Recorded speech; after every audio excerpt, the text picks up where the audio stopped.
Bonjour à toi, j'espère que tu vas bien. Alors, je me présente, je m'appelle Julie Vaudreuil, je suis l'auteure, l'illustratrice de la collection Spiritualité Jeunesse. Un peu plus tôt, j'ai fait une capsule pour vous présenter les origines de Babaji Éditeur. En fait, c'est la collection Spiritualité Jeunesse qui a été l'initiateur et en fait le projet fondateur de l'entreprise. Aujourd'hui, j'ai envie de te parler de son concept unique. En fait, la collection a fait l'objet de beaucoup de débats ici, en fait, sur la place littéraire. Tout ce qui est francophone. En fait, lorsque j'ai commencé à l'écrire et pour la mettre en ligne sur la plateforme euh, de tout le recueil de tous les livres francophones qui existent. En fait, ça s'appelle la BTLF. C'est un organisme, dans le fond, qui s'occupe de gérer tous les droits d'auteur et tous les livres au niveau francophone. Et c'est un petit peu comme une bibliothèque. En fait, c'est une bibliothèque virtuelle.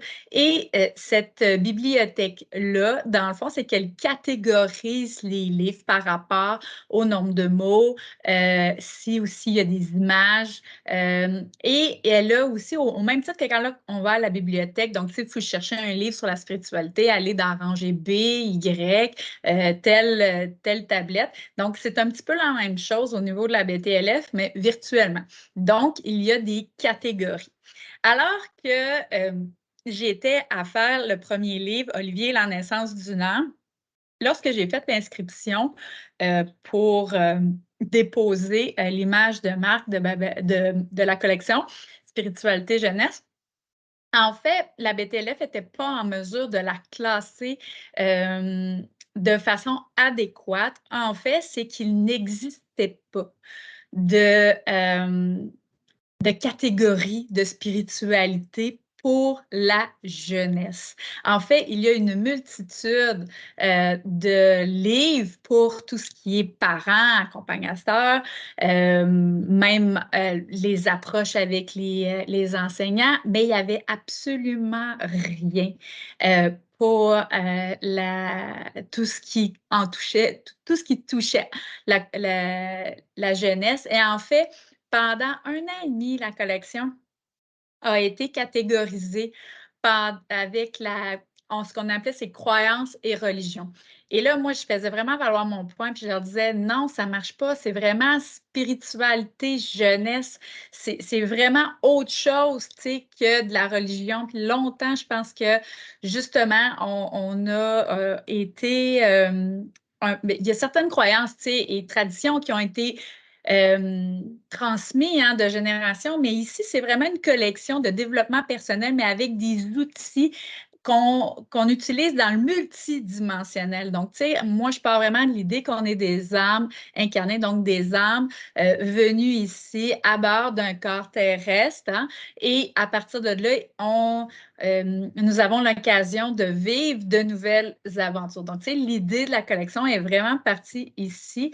Et c'est tout ce que le visible et l'invisible côtoient au quotidien que j'ai envie vraiment de démystifier, de simplifier et en fait de voir la beauté. Donc, tu sais, tout ce qui nous anime, c'est l'amour et de voir l'amour sur toutes ses formes est, selon moi, le plus beau des cadeaux que j'ai envie de transmettre à travers la collection. Donc, le Babaji a transmis plusieurs communiqués de presse, en fait, pour faire connaître son histoire. Donc, c'est ça. Donc, pendant 1 an et demi, j'étais assis en arrière de mon ordinateur dans le sous-sol de chez nous. Et là, je faisais valoir mon point comme de quoi qu'elle était mal catégorisée.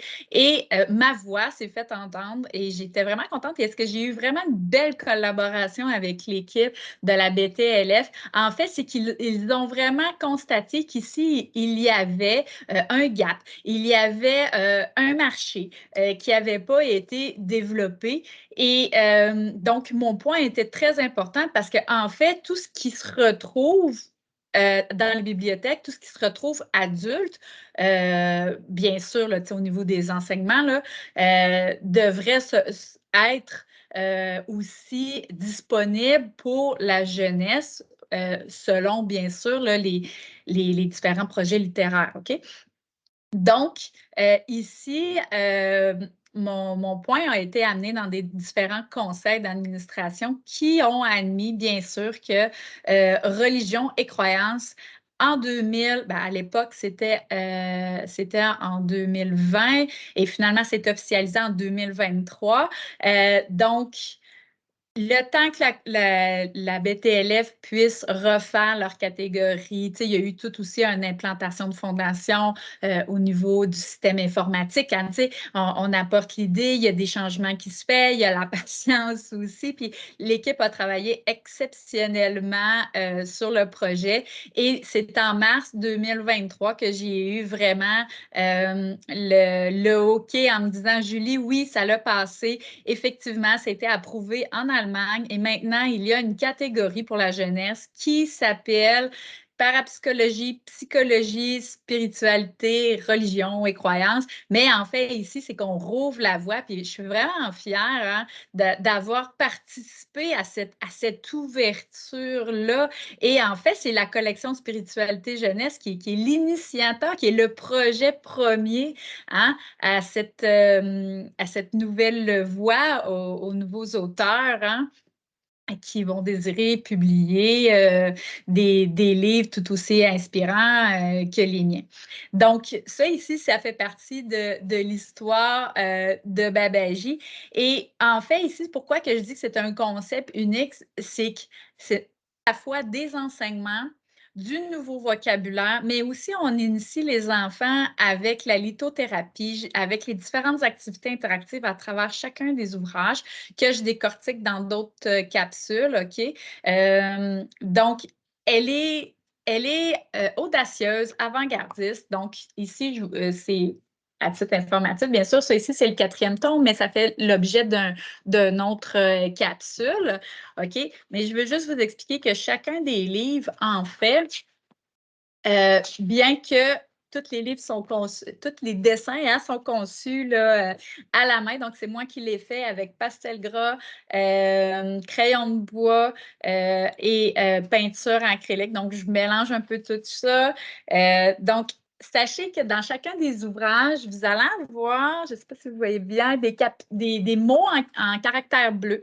Ces mots-là font l'objet d'un lexique parental ou pour les enfants un peu plus habitués aussi s'ils veulent approfondir leurs croyances. Donc, je parle de synonymes, mais je parle aussi de comment percevoir ici l'idée derrière la lecture. Il y a beaucoup de mots aussi que, tu sais, j'ai des phrases, des enseignements que j'ai mis en caractère gras. En fait, c'est pour donner un ton à la lecture pour vraiment comprendre et assimiler les enseignements ici. Et comme j'expliquais dans une autre capsule, en fait, non seulement le lexique, mais vous avez aussi des activités interactives. Donc, chacun des livres a ses propres enseignements. OK? Et ça fait partie d'une idée ici de transmettre des outils. Hein, c'est beau faire de la spiritualité, lire sur la spiritualité, mais je fais quoi, moi, avec ça au quotidien? Puis comment je peux l'utiliser aussi? Et en fait, il n'y a pas d'âge ici. Donc, tu sais, autant le parent que l'enfant, et en fait, je le souhaite sincèrement, se transmettre de génération en génération parce que des outils dans des périodes des fois plus difficiles ou justement apprendre à apprécier ce qu'on a, ben ça se cultive au quotidien. Hein? Et ça fera l'objet, bien sûr, de plusieurs ouvrages qui sont présentement en écriture, hein, que vous verrez bientôt. Sachez aussi que chacun des livres a sa pierre. Donc, j'initie les enfants ici avec la lithothérapie parce que c'est quoi la lithothérapie? En fait, c'est un outil. Hein? C'est un outil d'accompagnement. Donc, dans le premier tome, j'utilise le quartz clair qui permet vraiment une reconnexion avec l'âme. Donc, Olivier, la naissance d'une âme, vous voyez ici. Dans le deuxième ton, j'utilise la cornaline parce qu'on va travailler au niveau du chakra sacré, hein, donc le lien, hein, les liens karmiques, ici Olivier dans le ventre de maman. Le troisième ton, je vais chercher avec la jaspe rouge, en fait, parce qu'ici, on met en lumière des deuils, des épreuves, hein. Le quatrième ton que je viens de brièvement vous présenter, en fait, c'est la lapis lazuli, parce qu'ici, on parle de réincarnation. Et en fait, elle était très utilisée en l'Égypte antique pour justement permettre les rituels de passage. Alors, donc, à chacun son livre, à chacun sa pierre. C'est des produits qui sont en vente séparément.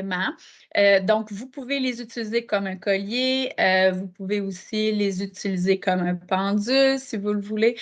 Donc, dans d'autres capsules, je vais présenter de façon plus individuelle chacune des pierres. Et sachez que pour les tombes à venir, il y aura aussi là, une pierre. Donc, quand que je pense à Olivier la médiumnité, ben, il y aura aussi la pierre qui s'y rattachera au moment hein, de la publication du livre. Et bien sûr, hein, tout au long de la collection, il va y avoir des nouveaux articles hein, qui vont venir se greffer, mais j'en dis pas plus pour aujourd'hui. Alors, au plaisir de t'accompagner à travers ce magnifique concept unique au monde hein, et qui a ouvert la voie, bien sûr, là, à tout ce qui est spiritualité et intégrer ces enseignements très tôt dans un parcours d'ange ici sur Terre. Alors, à très bientôt.